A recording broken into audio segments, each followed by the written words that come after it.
कर्नाटक चुनाव का रिजल्ट परिणाम कल सुबह आएगा, लेकिन आज की रात मोदी के लिए कितनी भारी है। और ठेठ देहाती में कहावत कही जाती है, लेने के देने पड़ गए। मोदी जी गए तो थे कर्नाटक जिताने के लिए, लेकिन 2024 में हार की माला वो अपने गले में डलवा करके आ गए। क्यों कह रहा हूं मैं ऐसा? ये कांग्रेस का ट्वीट आप देखिए। कांग्रेस ने आधिकारिक रूप से इस बात का ऐलान कर दिया है कि कर्नाटक में कांग्रेस की जीत, बीजेपी की हार। इसका मतलब वो बीजेपी की हार नहीं, वो मोदी की हार है, क्योंकि मोदी को ही आगे रख करके बीजेपी ने पूरा चुनाव प्रचार किया, बीजेपी ने पूरा चुनाव लड़ा। अब अगर हार हुई है तो क्यों मोदी की नहीं है, इस बात को बताना चाहिए। अभी शाम का ये मैं आपको ट्वीट दिखा रहा हूं, 6 बजे का 6 बजे का ट्वीट है, और कांग्रेस ने इसमें लिखा है, कर्नाटक में कांग्रेस की जीत प्रधानमंत्री की हार है, क्योंकि बीजेपी सिर्फ प्रधानमंत्री के चेहरे को आगे रख करके चुनाव लड़ रही थी।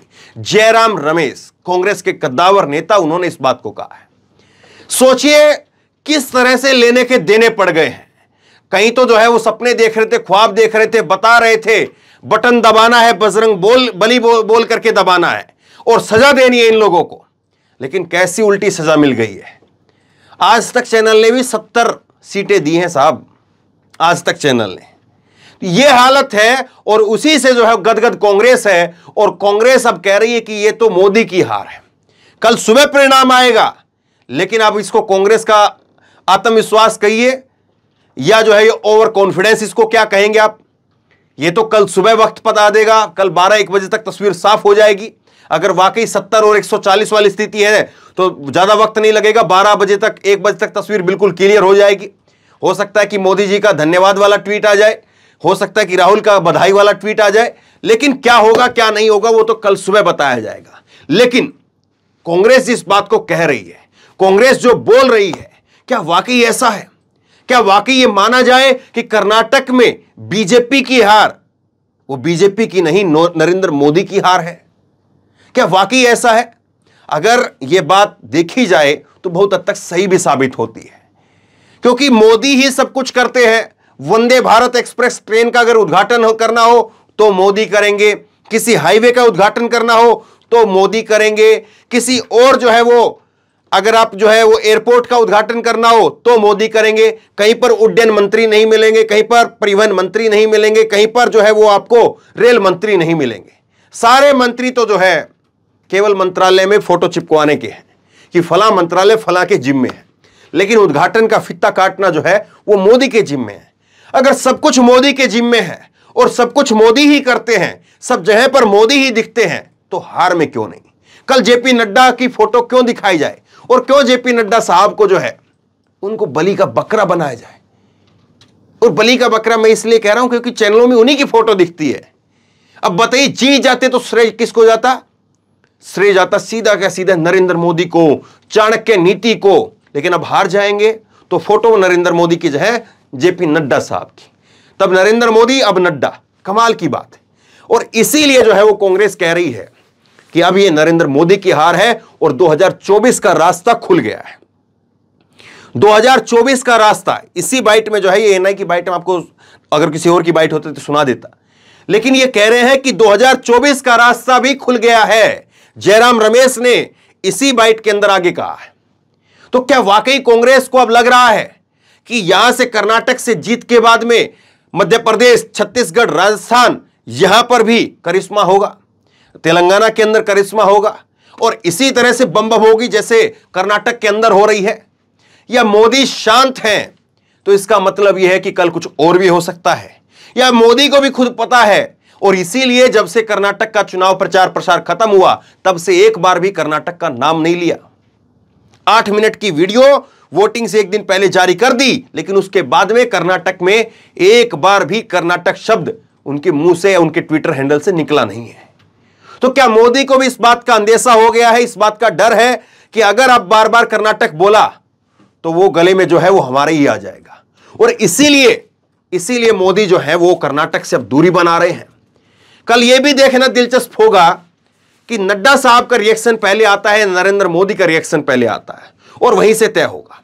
एक चीज और यहां से तय हो रही है कर्नाटक में अगर कांग्रेस जो सोच रही है, सर्वे जिस तरह से दिखा रहे हैं, एग्जिट पोल जिस तरह से दिखा रहे हैं, अगर यही सब कुछ हुआ तो यकीन मान करके चलिए केवल दक्षिण का दरवाजा वो बीजेपी के लिए बंद नहीं हो रहा है। दक्षिण के दरवाजे के साथ साथ बीजेपी के लिए करीब करीब 150 सीटें बंद हो रही हैं। कर्नाटक के अंदर लोकसभा की 28 सीटें हैं, जिसमें से 25 जो है वो बीजेपी के पास रही, 2 कांग्रेस के पास और 1 अन्य के पास। लेकिन ये 28 सीटों का जिक्र नहीं है, कुल करीब 150 सीटें हैं। तमिलनाडु की हैं, केरल की हैं, कर्नाटका की हैं, तेलंगाना की हैं, आंध्रा की हैं। ये 150 सीटें हैं और उसके साथ में मध्य प्रदेश की और ये आप महाराष्ट्र की भी कुछ सीटें जो है उसमें काउंट कर सकते हैं। तो यहां तक जो है वो असर होता है।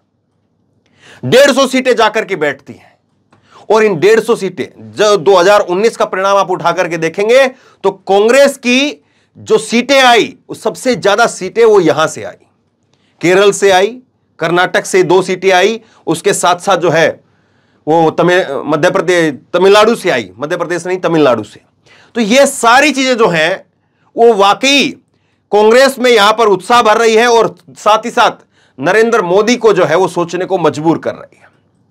क्या वाकई फिर ऐसा होगा कि मध्य प्रदेश की कमान जो है, मध्य प्रदेश का ताज जो है वो शिवराज सिंह चौहान के सिर पर रख दिया जाए और शिवराज सिंह चौहान को कह दिया जाए कि आप संभालिए भैया, क्योंकि अब तो जहां पर हार होती है वहां पर मोदी की हार बता दी जाती है।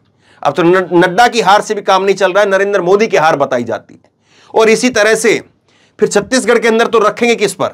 रमन सिंह पर। रमन सिंह तो वैसे ही आउट ऑफ बॉक्स चले गए हैं, रमन सिंह तो सुर्खियों से बाहर है वैसे ही। छत्तीसगढ़ के अंदर अब की बार जो है वो नया परिवर्तन जो है वो करके कुछ नया नेतृत्व वहां पर लेकर के आएंगे, क्या लेकर के आएंगे मालूम नहीं। लेकिन क्या वाकई ऐसा होगा? और राजस्थान में तो अगर कांग्रेस की खिचड़ी जो है वो खराब हो रही है या कांग्रेस की खिचड़ी वो जो है वो गर्म हो रही है, तो बीजेपी की खिचड़ी भी ऐसे ही है। बीजेपी की खिचड़ी में भी पता नहीं है कि वसुंधरा राजे रहेंगी नहीं रहेंगी, क्या होगा क्या नहीं होगा, किसके हाथ में कमान देंगे, किसको कहां पर रखेंगे, पता नहीं है। तो ये जो है 2024 के चुनाव से पहले ये आगाज ही इतना जो है वो जबरदस्त हो रहा है। अभी तो मध्य प्रदेश का, कर्नाटक, मध्य प्रदेश, छत्तीसगढ़ और राजस्थान का बाकी है। कर्नाटक ही अगर 2024 की अगर लकीर खींचने का काम कर रहा है, कर्नाटक ही अगर 2024 का रास्ता तैयार कर रहा है, तो यकीन मान करके चलिए बहुत इस रास्ते के अंदर मोदी जी के लिए कांटे आने वाले हैं। क्योंकि अच्छी खबर ना राजस्थान से है, अच्छी खबर ना मध्य प्रदेश से है और ना अच्छी खबर छत्तीसगढ़ से है। अगर कर्नाटक से ये खबर कल 140 की आ गई तो यकीन मान करके चलिए मोदी जी के लिए ऐसे हालात पैदा हो जाएंगे कि इन तीनों राज्यों में जो है फिर जीतना तो दूर की बात हो गई, मान सम्मान बचाना जो है वो बड़ी बात हो जाएगी। तो बहरहाल कांग्रेस जिस बात को कह रही है, क्या वाकई ऐसे होने वाला है? क्या वाकई आपको लग रहा है कि आज नरेंद्र मोदी चैन की नींद सोएंगे या आज की रात करवटों में ही बीत जाएगी? आप बताइए, आप क्या सोचते हैं? नीचे कमेंट बॉक्स में अपनी राय लिख करके जरूर बताइए। इस वीडियो को खूब शेयर कीजिए और इसी तरह की तमाम खबरों के लिए ऑनलाइन न्यूज इंडिया सब्सक्राइब कीजिए। साथ में जो बेल आइकन है घंटे उसको जरूर दबाइए ताकि जैसे कोई खबर अपलोड करें उसकी नोटिफिकेशन सीधे सबसे पहले आपको मिल सके। धन्यवाद। इस खबर को अभी लाइक करें, शेयर करें, अभी चैनल को सब्सक्राइब करें और घंटी जरूर दबाएं।